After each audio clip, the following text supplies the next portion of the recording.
This is Kingston Live, and our guest today is a staple in both his genre and the Canadian musical canon. Finny McConnell is the frontman and founding member of the Mahones, the band that electrified the Celtic punk sounds of artists like the Pogues, and pioneered the Irish punk style in the early 90s, paving the way for bands like Flogging Molly and the Dropkick Murphys. Since forming the band over 30 years ago, Finny has dropped a staggering number of records. And coming off the heels of the Mahones' 2020 record Unplugged, he's now gearing up for the release of Dark Streets of Love, his upcoming solo record. Across his library of albums, he's also performed and recorded with many other stars in the local and national scene, including members of the Tragically Hip and the late Joe Chitlin, bassist and namesake of the Joe Chitlin Memorial Music Instrument Lending Library. Finny has seen it all, good and bad, over his career. And much like his music, Finny is raw, authentic, and uncompromising. Finny has a lot to say about his experiences, but he gives very few interviews. So this conversation offered a rare glimpse into the life and work of a unique Kingston talent.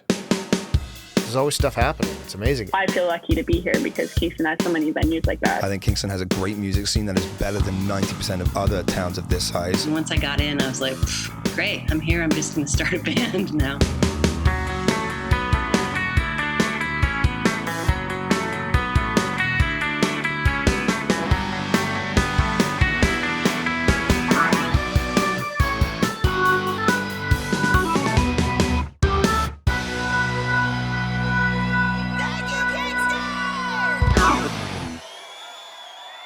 Here's a secret exclusive for you guys. You guys can talk about it all you want. Nobody in the world knows about this. Next St. Patrick's Day, we're doing 3 shows in Canada, Kingston, Toronto, and Montreal. 3 shows only. The original lineup: Andy Brown, Gerald Sullivan, Owen Warnica, Finny McConnell. The Dragon of Days lineup, we're going to do 3 shows. Only 3. And we're going to release our first album, never released first album that we recorded in Kingston, Clear the Way, at the Funhouse. We're going to release it for the first time ever on CD in the internet. It's only on cassette. So we're getting together for a reunion next year.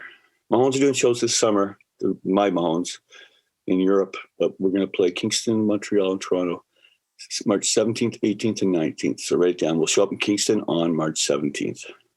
St. Patrick's Day. Original band. The show's going to be in a big show, so it'll be in the theater. But between you and I, there'll probably be a secret show at the Toucan a day or 2 before that, a warm-up show. So I'll invite you guys to it. It'll be a guest list only. Yes. And then this Toronto show will be the Phoenix Concert Theatre. Montreal, I'll do the Corona Theatre. So we'll do 3 shows only, original band. Get ready, boys. Nobody knows about it except for you guys. But you can talk about it now because I let it out of the bag to you guys. I want to give you guys something special. Even Bill Velichka doesn't know this, guys. Some artists, you have such a deep and massive repertoire. You know, some artists don't like going back in time and playing. Well, I have to. I'm 55. I'm 56, so it's like time for me to reflect on the past and celebrate it. So I'm remastering those first 4 albums, 5 albums: Clear the Way, Dragon of the Days, Rise Again, Here Comes Lucky with Johnny Faye and the drums. That one, the Bathhouse, and then the last one was Here Comes Lucky. Sorry, Health Out Clutch, and Here Comes Lucky. There's 5 albums in the 90s. All the original lineup. So I'm remastering all those for the 30th anniversary edition. So every 2 years we'll get together and do a couple shows. That's awesome. First 3 will be in Canada. Next ones will probably be in Europe. You know, we'll just go wherever we want. Well, I'm friends with all the original guys. You know, they all have their own careers. Andrew runs the Toucan, as you know. Jerry's an artist. He was living in Florida. He's an art school teacher, and now he's just moved back to Ireland. And Owen works for the government in Kingston. He's got a top level government job. And so we all talked this year. So I talked to him with the reissues and if they wanted to do them with me, and we agreed to do it. And I said, well, let's do a couple of shows just for fun for our friends. So yeah, there's going to be 3 shows. And there's a Reckoning reunion. I put back the Reckoning for the first time in 30 years. My Kingston punk alt rock band. All original members. Yeah, I remember seeing something like that. We're awesome. We're like the Replacements meets Husker Du. We're fantastic. So we're all 55 now too. So we all talked, and we're going to get together, do some shows, and I'm going to release the album finally that we made 30 years ago. It sounds amazing. It can blow you guys' minds. So the only reason I didn't release it is because I got a record contract from Mahones. So I hit the shelf. So I'm doing that. That's going into the studio shortly. And when I come to Kingston, I'm going to meet the guys down at Skid's house, and we're going to have a jam. There'll be a gig in Kingston. We'll do a couple gigs. There's no tours ever again, but we're just going to do gigs wherever we feel like it. Right? I toured for 30 years in the van, guys. My back is broken. I'm done. You know, I don't want to tour anymore. I'm just going to fly in and out and hang out for the week in your town and have a good time. That's the way to do it, man. I know. Yeah. I want to come to the town, do the gig, then go out for dinner the next night and visit some friends and hang out, do some shopping. Every time I go to tour, I have to leave right after the show or the next day, and I never see nothing. So from now on, I just go fly in. Like when we're headlining Pass Pop in September, the Mahones on September 4th. So I'm going to film that for a concert DVD because we haven't got one yet. That'll be the last show of the dates we do in the summer. We're only going to do a few festivals. So I'll stay in Holland for a week. I'll play 5 acoustic shows. I love Holland. It's my favorite. Amsterdam, baby. Now, you did make mention of the Mahones aren't touring anymore, but you are playing festivals and one-off stuff like that. You got to pay us now. You just got to. I mean, I finished the Mahones tour last year, 30th anniversary tour, and I'm still paying off the debts of that tour. And I finished my album the other day, and I had $2 in the bank. So like, it's not as if I never sold out, right? I put everything I do out to my music. I don't sell out. I won't do like commercial sellout stuff. I won't do a farewell tour to cash in on my fans or a fake reunion. I'm not that kind of guy. I have no filter. I'm straight up. It's over. I'm done. But that said, I will play shows for you guys if you pay us the band flies in. But I'm not going to lose money anymore. I'm tired of losing money. I'm done. And with your decades of experience of touring, of playing shows, and of sometimes not getting paid for those shows, where do you see the future of touring in like a post-pandemic world once bands are starting to go back out on the road? It'll be fine. Certain Kingston bands will do good. Glorious Sons, they'll do good. They're fine. They're like the Stones. I like those guys. So they'll be fine. They're like the new hip, right? They're great. And then I like there's a band like Blondie. I like Luscious. You gave a shout out to them. Yeah, they're going to do good. And then I like Cassador. Cassador's going to do good. There's some good stuff in the Kingston. I haven't seen any of these bands live. Okay, I've just seen them on the internet, and I know that they're going to do good. Well, I think Glorious Sons are already doing really good. They're classic rock, so they're timeless rock. So they don't have to worry about a fashion or a genre. Those guys, and they have no fashion. They just dress up like bohemians. I love it. I don't even know those guys, but I do know the guitar player. I know Coster. I wanted to ask you, you're talking about a topic near and dear to us. We recognize that there is so much musical talent in Kingston here, and and the Mahones were just one of the successful acts that emerged from Kingston's scene back in the 80s, and so many more have followed. That legacy continues today with bands like the Glorious Sons. But what is it about Kingston that made it such a launching pad back then for musical talent? The alienation that we had as kids. I don't know about today because you guys got the internet, but I know that when we started, me and Gord Downey, for example, and Rob Baker and Mauro Seppi, and who else was there? Dave Usher, fucking Sarah Harmer. We were all there. It was, a really good bunch. We just tried hard and we communicated and we made a scene where we'd all show up at each other's gigs. We kind of like supported each other, like truly supported each other. So if you went to a Will We Can Tell gig or who was there? The Pariahs, the Mahones, the hip kind of took off out of the pile fast. So they didn't have to stay in the scene because they rose out quickly. But a lot of us stayed in the scene for the 90s. And created a nice scene. And we also went to each other's gigs and we didn't fight each other. We were nice. And that's why we all were successful because we actually supported each other. I gave every one of those bands a support gig, including Moist open for the Mahones. We've been Tile open for the Mahones. Everybody open for the Mahones. Because that's what you do. It's called payback. You pull the people behind you forward to take our places. Like on the last Mahones tour, I took Angus Faye as a drummer. He's the nephew of Johnny Faith and Hip. And on my new solo album, I have Boris Baker as a bass player. And he's Rob's son, and so what I'm doing is I'm passing the buck to those guys so they can take over and I can step aside now and just produce albums and I'll do shows when I want to, but it's their job now. I did my 30 years, the hip did their 30 years. It's Luscious, Glorious Sons and, Cassador's turn. So I want to give my skills to the young Celtic punk bands around the world. That's what I do. It's my specialty. I'm a really good producer. I've done 25 albums now. I just did a Hamburg German techno album, which is mine, but blow your mind. I did the Filters. I did Lightning Hit the Plane, my English band. I did the Reckoning album, which I'm working on now. I'm doing UK subs. So I want to help the kids now, the young musicians. And I don't want to tour anymore. I want them to tour. And I'll just do the gigs I like. I don't want to do the shitty ones anymore. If there's no toilet seat in the dressing room, I'm not playing. I think there's something extremely punk rock about that attitude of you've kind of done your gig, you've done your time, and now you want to elevate the next generation. I sold my soul to the highway, and now I'm taking it back. And now I want to be a family man. I want to get married again. I want to fucking be with my son. I want to produce records. I want to enjoy my life now. Do you feel a bit of a conflict between the fans that, I mean, you people revere you as an Irish punk legend. That's a genre. I thought they all hated me, so that's funny that you say that, because I never know what people think of me. I get so many haters, guys. I try to stay off the internet, When I get called fake Irish, that hurts me, because I'm born in Ireland and I'm not really Canadian, so what am I? Give me some home. I don't like to be called fake Irish or fake Canadian. That bothers me. And, I'm not going to harp about it in line. People don't like it when I talk about my politics and religion and stuff.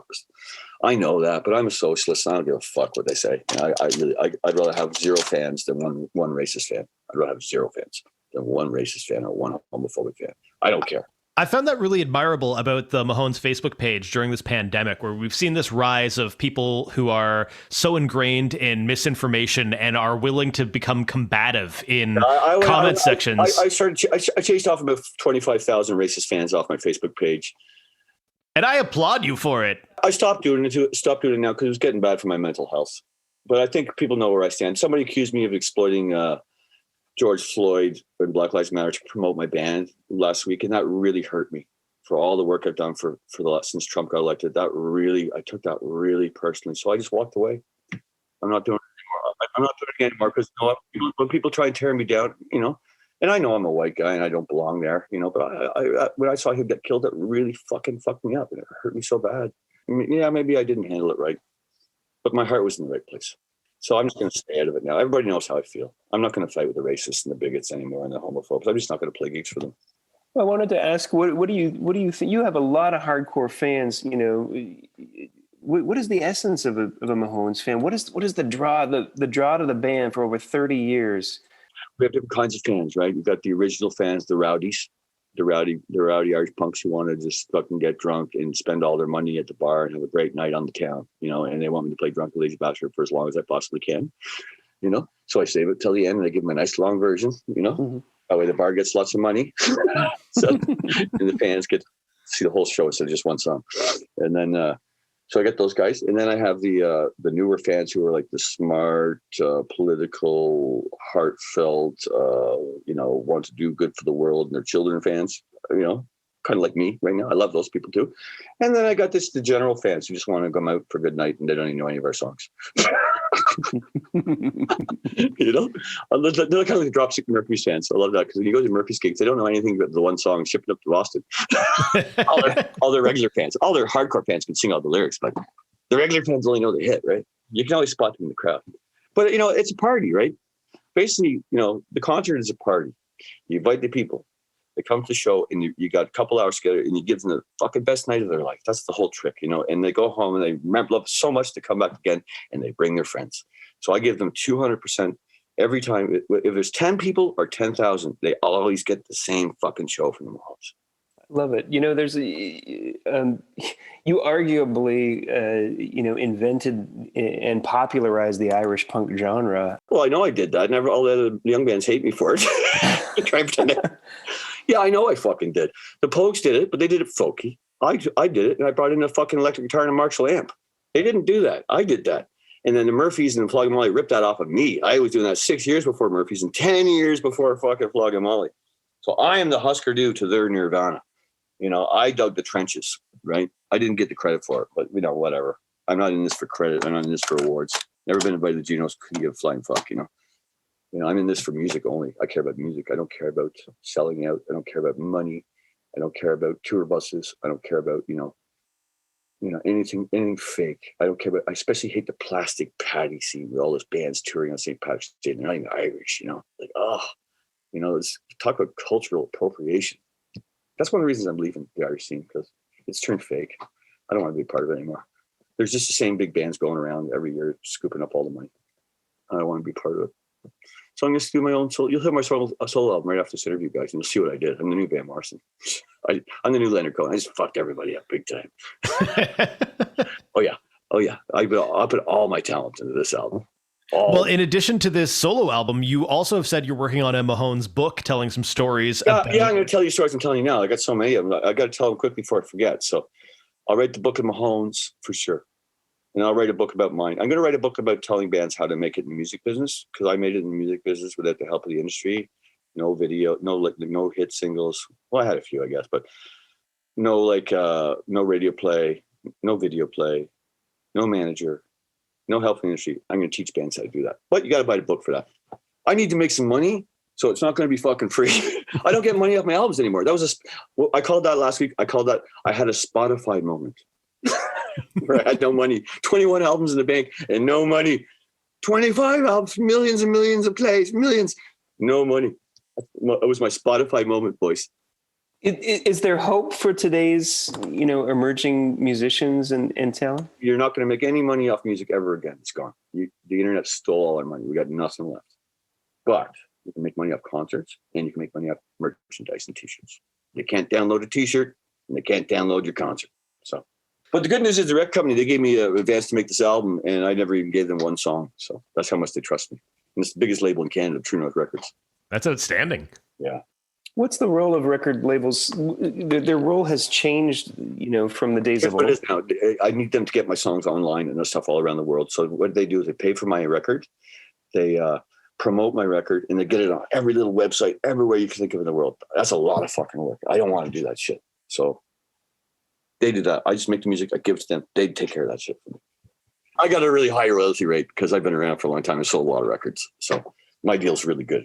If you're a new band, you won't get a very good deal. You probably get like 20%. Do you think bands today need a label to be successful? Not to make your mark, but definitely to continue going, yes. But to make your first album, no. You can come out the gates with your first album, make it. The best thing to do is come out with your first album, independent like I did, cleared the way. Oh, I got right here. Remember this, guys? Mm-hmm. There it is. Right out. This is a real one. This is the first one. This is a real original. This got me a record deal. I put it this fucking little silly tape, and I had to put the record. And have been signed ever since all my life from this one tape. But now tapes don't work anymore, kids. So and here's a little quick bit of advice. Okay? Don't be an asshole. Make friends. If you're an asshole and you piss anybody off, your career will end right away. We remember the assholes. So don't come in like a fucking rock star, because you will be dissed, blacklisted, and kicked out of the music business instantly. Okay? Number one rule. Number two, 10 good songs. Not 2 good ones and 8 bad ones. 10 good ones on your first album. Number 3, we only listen to the first 5 songs. So put your first 5 songs that are your best 5 songs on your fucking debut album. Because if there are 5 good ones, we'll listen to the other 5. If they're not, you're toast. That's the rule of making it right there. Then after that, you get a support tour. Hey, you were holding up your first tape for the Mahones ever put out, the first album the Mahones ever put out. Before the Mahones, there was the Filters. For our listeners who aren't familiar with the Filters, can you tell us a little bit about how that band factored into the Mahones? Let's not talk much about it, because I don't like my career to be based on anything to do with the hip. But in a quick set, I'll tell you quickly, it was a band pre-hip. It was me and Gord Downey. We had a band called the Filters, Maximum R&B. It was Andrew Frontini on bass, Mauro Seppi on drums. I formed a band for just 2 weeks of gigs. Then I went to my summer trip, came back, and everybody wanted me to put it back together. So Gord and I put it back together. We brought in Rob Baker. Then they went to Queens and I went to England. And it was over really fast. It was just a quick fun, just friends. So I don't tell the story because I don't want my career to have anything to do with those guys. But now that I'm retiring, I'll tell the story in a couple of years, because the 40th anniversary is 2 years away. Shh. I'm working on something with Mike Downey, Gord's brother, the film director. We're working on something special for everybody, but let's just keep it quiet for now. I never wanted to step on the hip's toes, because I love the hip and they're my friends. So I never talked about the Filters, and I wanted the hip to be just the hip, and I wanted the Mahones to be just the Mahones. And that's the way it was. And we both ran our 30-year careers perfectly. Rob landed the balloon softly with the hip. Finny's going to land the balloon softly with the Mahones. And then we'll talk about the Filters in a couple of years. We'll do something special, in memory of Gord, for sure. Because we all love Gord. And I did a tribute for him on this album, actually, guys. I played a song for him. Last song on the album, I did a bonus song, just me on acoustic guitar, one song for Gord. I want to keep it all a bit low, though. I don't mind talking about it in K-Town, but I'm not going to talk about this in Calgary or Europe or wherever. I'll talk about it in K-Town, because we're all family here. Gord was he was the boss, right? We all love Gord. He brought fame to every one of us. So we all have to. He's like St. Gord to me. I call him Starman. Mike Downey was here last night. We hung out all last night, listened to hip songs and stuff. I'm best friends with Mike, his older brother. I wasn't that close with Gord. I was always close to Mike. So me and Mike are next door neighbors here at the beaches. So we're always hanging out together. But I think there's a couple pictures of it on my Instagram somewhere. But we're talking about how to do it with the most taste and class. And and I talked to Kevin from Bare Naked Ladies, Lou Reed, and he told me to make sure the music is respected. So I won't let anybody touch the music. It's not going to LA. It's not going to New York. It's staying here with me. And only I will work on it with my guys. Nobody touches it because it's got to be completely not fucked up and meant to be heard the way it's supposed to be heard. And who made the music was me. I recorded it. I produced it. I'm the only guy who knows what happened. So I'm fixing it now. And I've already fixed 10 of the 40 songs. It's got a lot of work to do. There's 40 songs. Beautiful. And there's about 5 or 6 live albums. I record everything. Shh, don't tell everybody because I'll get in trouble. Thank you for listening to Kingston Live. Be sure to subscribe and follow us on Instagram and Facebook. For more great Kingston music, check out the Kingston Live playlist on Spotify. You can also hear our sister show, Kingston Live, on air on Amherst Island Radio 92.1 FM and CFRC 101.9 FM. Well, before you were recording everything, even before that, you were a tour guide at Fort Henry, I'm told. Oh, you're not going there, are you? I'm going there. Do you remember any Fort Henry trivia facts that you could just lay on us right now? Anything digging way deep in the past? Do you want me to embarrass myself on your show or no? I don't really. I embarrass myself every time I open my mouth, so I mean, you'll be in good company. I got the job because I could grow a beard, and I was just a young kid, and so I grew a beard, which meant because they needed a guy in the. There's a place where you give out the guns and the ammunition. The armory? Yeah, I worked in the armory. And this is a true story. I was carrying bags of fucking gunpowder to the cannons every day as my job. I could have blown up any minute. They banned it now. It's so fucking dangerous. I look at these big bombs to the guns every day. That was my fucking job. Blow up the Irish guy. He's used to bombs. That was my fucking job. And then after it ended in the summertime, I became a tour guide. Because I was so funny and entertaining, they asked me to stay on as a tour guide because I was just you know what I'm like, right? I gave great tours and they thought I was really funny and entertaining the tour. So I stayed on for tour guide and I made enough money to start Mahones and I paid for this album out of Fort Henry. Look at that. It all came full circle. Fort Henry paid for my first album, boys. And all you had to do was not blow yourself up. Yeah, I know, eh? Let's check it on. It's banned. It's illegal at Fort Henry now. I would have blown me to smithereens. I would have no arms, no legs, no head, nothing. But the luck of the Irish got me through that one, laddies, and here I am now talking to you. Your 2020 Unplugged album was one of our picks for last year of our favorite albums, and that was my segue to my slow retirement. Nobody knew that. I was easing them off, easing the punks down with some acoustic music.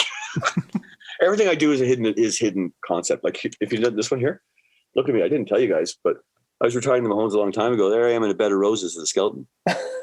So this is all I got to show for it. Get it? 30 years. This is all I got to show for it. There I am, skeleton in a bed of roses.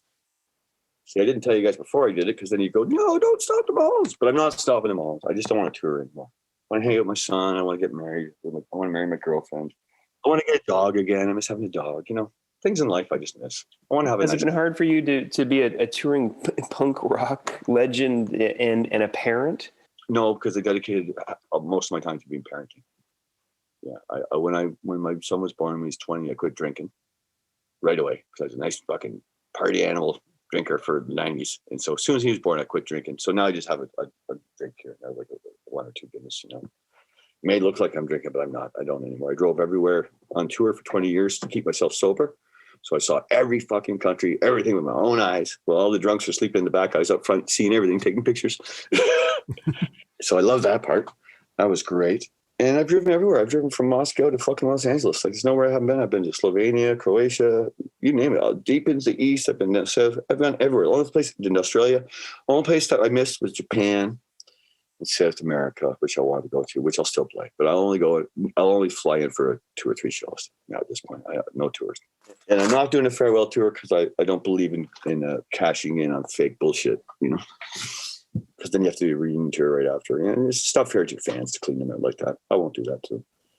You've mentioned a couple times that moving to your solo album, doing more acoustic stuff is kind of you're moving away from punk. But I think you can argue that that's I'm too old to be a punk. I'm 56. I feel silly at the punk concerts now when I go in there and I'm the granddad.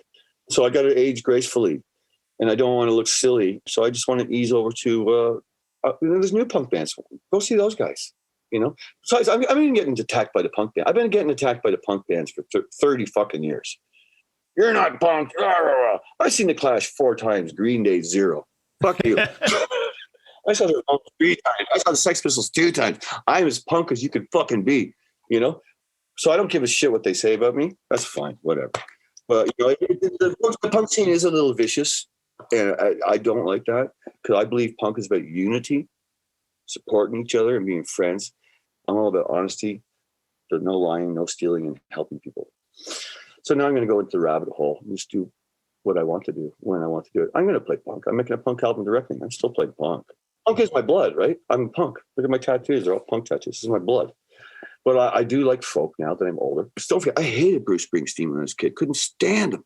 Now I think he's the best thing ever. I remember my sister went and saw his River tour. I'm like, what are you doing that for? Gross. I went and saw AC/DC Back in Black at the time, you know. But now I think it's the best album ever. And I love Bruce Springsteen. He's my favorite. I opened my album with Atlantic City. That's my favorite song in the world. And I did one Shane MacGowan song, Pair of Brown Eyes, which is my other favorite song in the world. And I did one song by The Faces, which Maggie May, which is my other favorite song in the world. And with that one, I brought the Mahones together for a reunion. So the Mahones are on that. Yeah.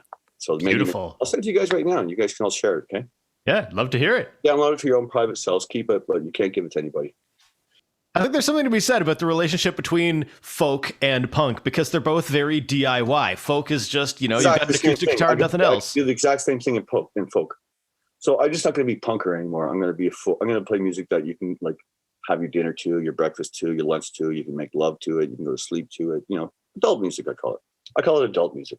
So that way I don't look like Leonard Cohen, like Bruce Springsteen, like Tom Waits, because you know I want to act my age. I just want to act my age. You know. And, you know, the punk bands, I don't have the anger that I had when I was 20 in the punk scene. And I'm a dad now, so let those kids do it. I'm not angry anymore, right? I'm happy. I'm in love, you know, so I want to do nice things for people. I got enough demons in my head, so I just want to hang out with nice people. That's true. That's what it is. You know, I just want to hang out with nice people, play nice concerts in places I like. And I'll always play concerts, and I'll always do Mahones concerts, and I'll always make records for everybody until the day I die. But I just won't tour anymore. How did you land on the sound from the Mahones? What were your influences back then? It was accidental. I saw the Pogues in England. I lived there for 5 years because I moved there in 85 to 89 after high school in Filters. And my cousin Rory, the guy I sing about all the time, but he brought me to see the Pogues at the Hammersmith Palais. I used to hate Irish music, living in the Irish pub in Muldoon's for 10 years in Frontenac Hotel. I didn't like it when I was a kid. So I saw the Pogues and I thought, oh, fuck, this is good. This is not bad. And then I saw the Waterboys and it's like, oh, this is really good. It's not bad. So it was those two bands. So then when I came home to Kingston in 89 and I did that Fort Henry job, right? That's it, for 1990. Barry Williams, who owned the Toucan, he said, Finny, I want to put together a band to do one show for St. Patrick's Day. Can we do it? I was like, sure. So I went out and got the Dubliner Songbook, which is my favorite Irish band, and being a Dubliner from Dublin. And I learned the full show of their songs. And out of a book, my dad got me a book. And I got my dad to circle the popular songs. This is another word of life. I said, Dad, circle the hits for me. Because he owned Muldoon's for 15 years, so he knows all the hits and sings them all. So he circled all the hits, my dad, Whiskey in the Jar, Tell Me Ma, Irish Rover, Wild Rover, Black Velvet Band, you know, all these songs, which I knew anyways from growing up in the pub. And I went to Barry's house. We played the songs through on the acoustic guitar and he just drumsticks on his lap. And then I called Joe Chitlin and Dave Allen. Dave Allen was a very popular fiddle player in Kingston, played the Rio Stags, Bare-Neck Ladies, everybody. He's in England now.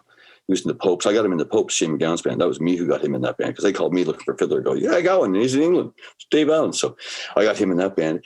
And then I got Joe Chitlin, who was the Kingston Legend School, Joe Chitlin London Library. He came in and started about me. So if you heard the first live album, which I have, I got it. I just finished it the other day. Mahones, Live at the Toucan, 1991. I have a live album of us four. It is done, and it's a masterpiece. Oh, my God. Wait till you guys hear it. Oh, my God. I'm releasing that next year with this thing. Remember I told you about the reading gig? So it's coming out with this come on CD, so it's be a deluxe CD package. Live at the Toucan plus the first album. And then we'll come down and we'll do a secret show at the Toucan some night, and then we'll do the big show at the theater. I sidetracked myself. What was I talking about? I do this a lot.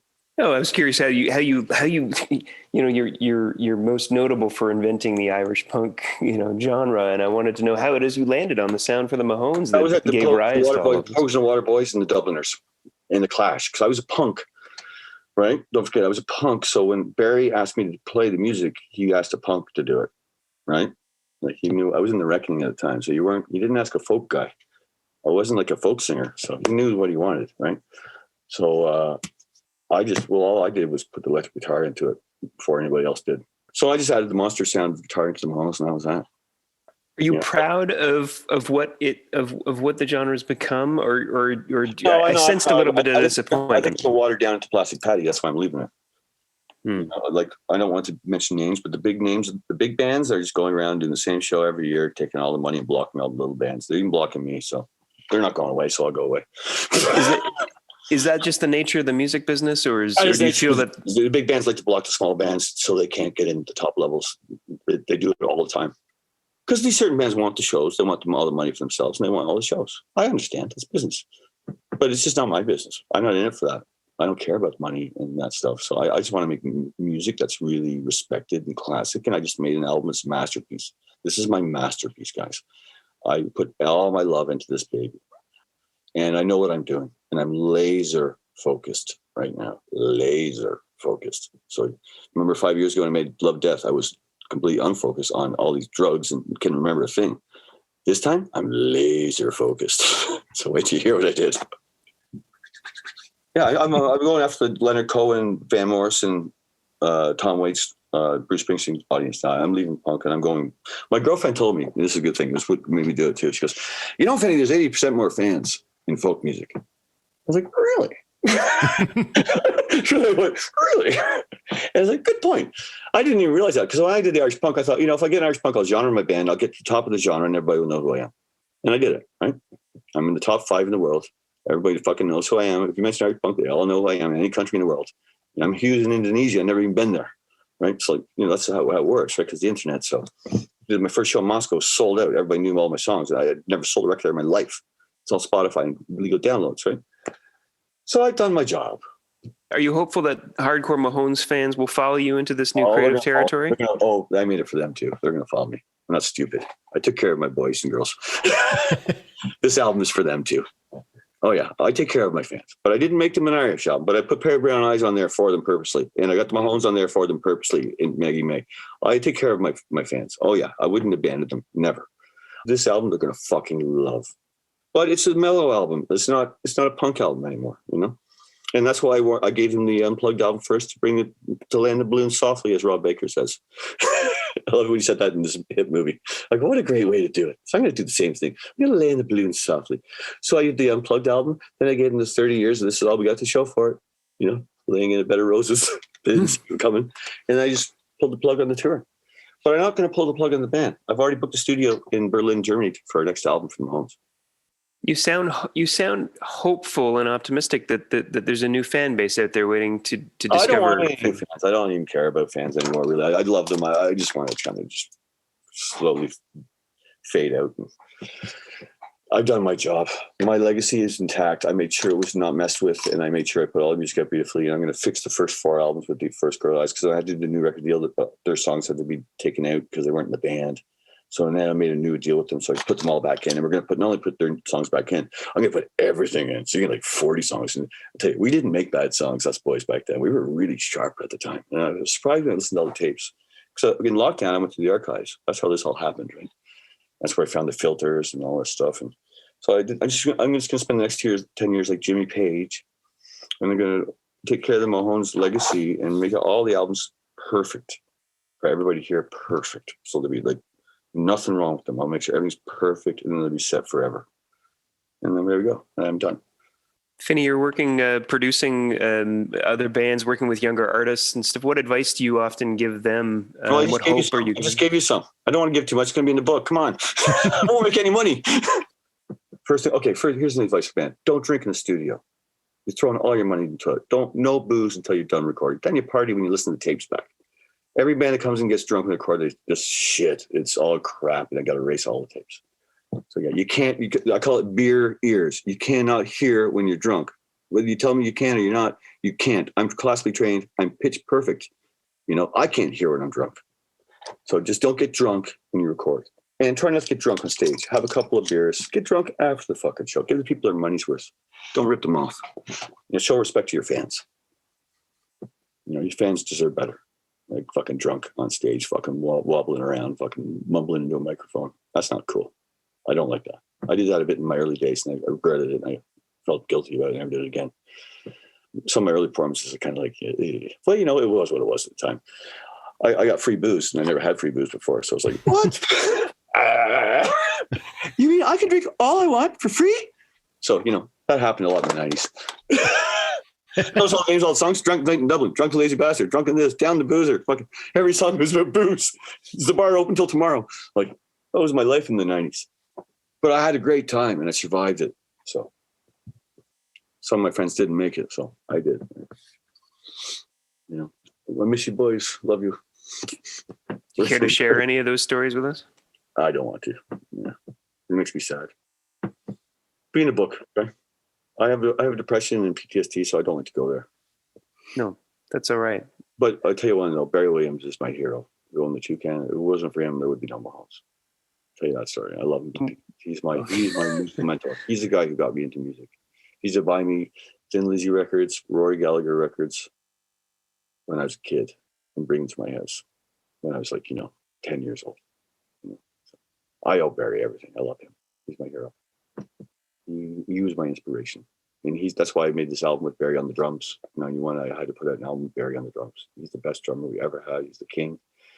So I made this album, just focusing on Barry, and it sounds so good. Oh, it's Barry Williams in his own bar, the toucan. It's a glorious thing. And I did that for Barry and Joe. Well, make sure he listens to this podcast episode when it's out. So yeah, I'll give you guys exclusive stuff on it. But, it's kind of hurts me a bit in my heart to do that stuff with those guys, Joe being dead and Barry being dead and Gord Downey being dead and stuff. But you know what? Their legacy is more important. So I have to fix the music for them. And I'm going to respect it and do it right. I'll make sure it sounds fucking amazing, and I'll put it out properly where everybody can get it.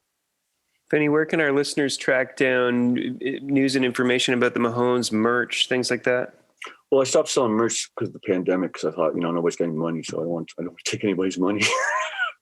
People are struggling, man. They can't even buy food. They have no jobs. So I'm not selling merch until the pandemic's over. Then I'll set up a big store and take your money again. But I don't want to take people's money when they don't have any. I don't feel good about it. It feels wrong. So there's no merch store. There's a little one going on. Go to Spin Me Around Records. I opened a little one for the desperate people who really want it. My buddy Rob at spinmearoundrecords.com, he's got some. Yeah, I'm letting him sell. And that's directly from me. That's a direct source. It's not bootleg. Anything else you see is bootleg merch. So I let him sell some merch for me because he works for me. He's my man, my main man, my assistant. And he makes bootlegs of my concerts and stuff. And he filmed me doing the Fiddler's Green video. You see that one, the Fiddler's Green video? Mm-hmm. I'll send you the version of that, the original, and I can send you the new album. You can have those for your show. It's me doing the tribute to Gord Downey live. I did it one take, once only. I said I'm going to play it one time only. And I never played it before, and I never played it since. Why did you choose that song? Well, that's got a great backstory. That's why I choose it. First of all, when I saw the album come out, I saw the name. It's like, I think they must have written that song for me. Like, no one going to notice that name. And of course, they didn't write it for me. It was but a little 2-year-old family member who died. Very sad song. Well, so when I heard the song, I was like, oh, God, that's not for me. But I love the name. It's like, there's no way the boys are going to know that I didn't notice that Irish name in that song, Like, it was the first thing I saw. And I think Fiddler's Green, I went right to it. Like, if I see like Finnegan or something, I'm Irish. I'll know those things. So I love this song. Just loved it anyway. And I love that album. I love Road Apple. I love Day for Night was my favorite. I love Day for Night, but I love Road Apples too. I love that bar rock sound that they had in the early days. That fucking pure bar rock, fucking R&B, maximum R&B stuff. I like that kind of stuff. Lessons, to the soul. When the hip, I like the heavy stuff, not the soft stuff. I'm into their rock stuff. So, anyways, so I was in Amsterdam with my friend Jimmy. He is a filmmaker who did a few tours with me. He's from Manchester, England, and we were out on the town that night, about 2002, maybe 2000, drinking. The bar's open till 4 or 5 in the morning, so you can get a good drink on in Amsterdam. So we go back to his place. He pulls out his acoustic guitar and he goes, I'm playing old folk song, Finn. And I hear, down, down, down, down, down. I go, what? And he starts, whatever the words are. I can't remember the words now. I only did it one time. How's it go again? I read the words off a piece of paper, so I don't know how to. Whatever the words are, he starts singing. I go, that's not a fucking folk song. That's by my friends the Tragedy Hip from Kingston. He goes, no, fuck you, Finny. It's a fucking old folk song. I was like, fuck you. It's a Tragedy Hip song with Phyllis Green off of Road Apples. There was no Spotify, so I couldn't prove to him at the time. He thought it was a folk song. So that always sat with me, And, so seeing Phyllis Green, the title, and then that little incident 20 years ago in Amsterdam. And then when Gord died 5 years ago, everybody was doing tributes. And I thought, well, I'm not going to do one because everybody, even people who don't even know him, are doing tributes. And, let's let them do their thing, right? I'll just do one day when the time is right. And I did solo album. Time felt right. I said, I'm going to add one more song at the end. And it's going to be acoustic, just no band. I'm going to do a little tribute to my late friend Gord.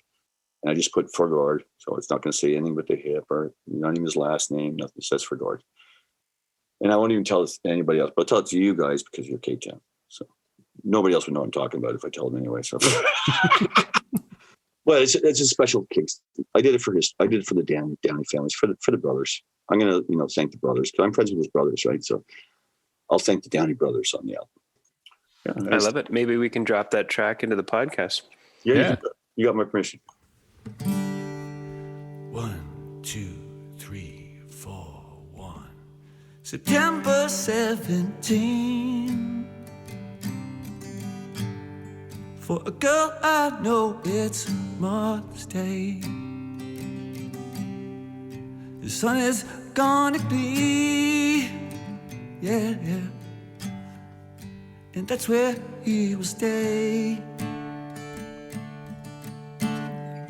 The wind and the weather vane, the tear in blue eyes sailing, as the Falstaff sings a sorrowful refrain for a boy on Fiddler's Green. This tiny knotted heart, well, I guess it never worked too good. The timber tore apart, and the water gorged the wood. You can hear her whispered prayer for the man at mass is always lean. The same wind that moves her hair moves a boy through Fiddler's Green.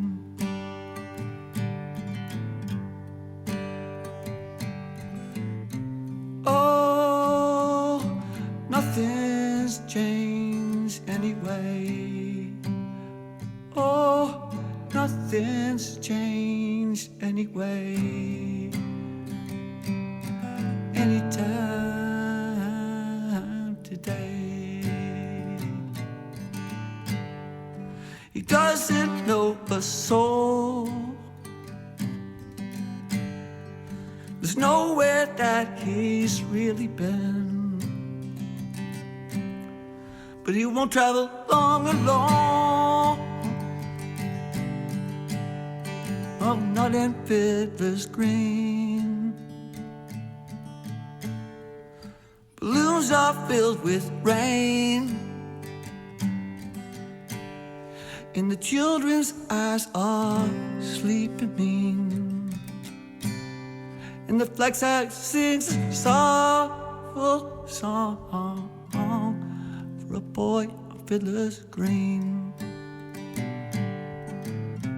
For a boy on Fiddler's Green, yeah.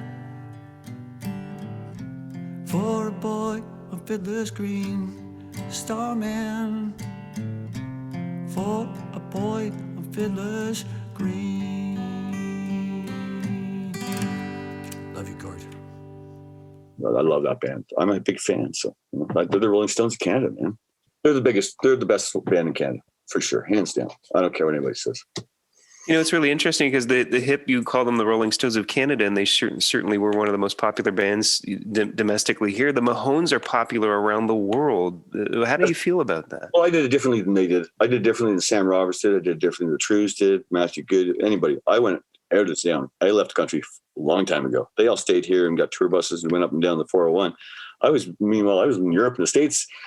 I didn't do Canada. I knew I did the mathematical. I took a mathematical approach, and Canada's 3% of the world market. So I was like, well, no point in playing here. So I played everywhere else and made a lot of money everywhere else. I make way more money in the States than Europe than I do in Canada. Canada's the hardest country to tour. Every town's 8 hours away from each other, and there's not many people. I don't make any money when I tour Canada. So I do it, like, if I do it once a year.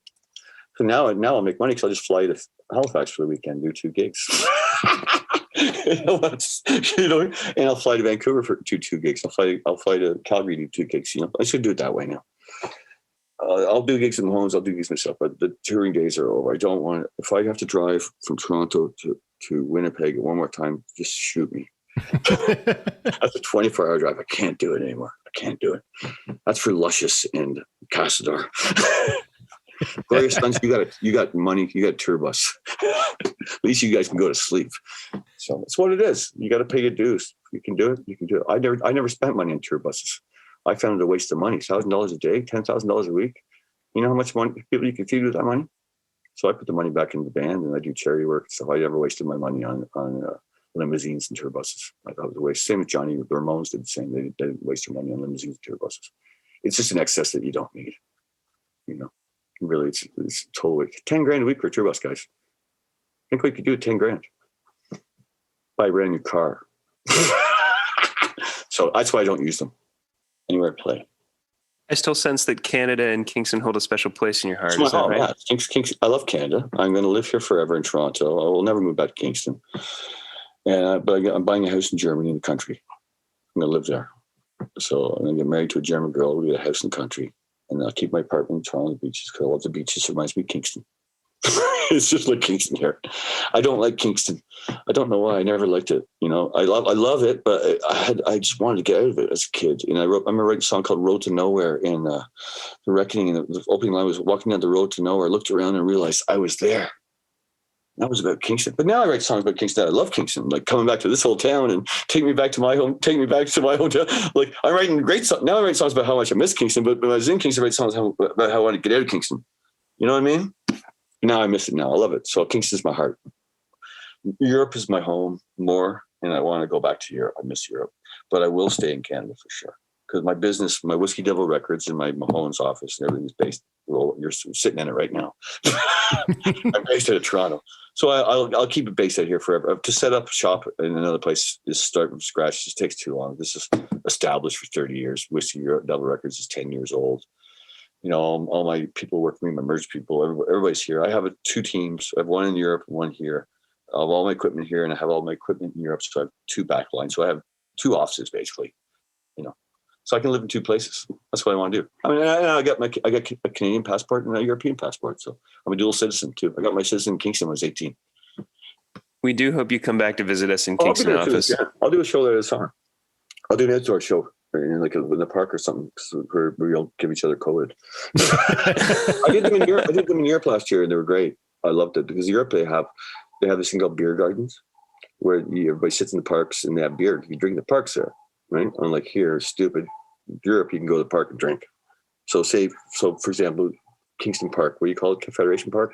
What do we call it there? Trainers, I would do a gig there, and you could all sit around and drink beer and be civil. You can't do that in Kingston. You can do that in Europe. And that's stupid. So they need to change the laws here and make it a little more civil. Then we can all play outside, and we'll have safer concerts. Everybody will be safe.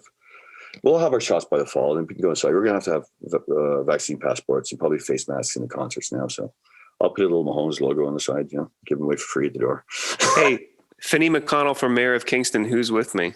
Yeah, I love it. Well, it should have been Wally High. Wally High should have been the mayor.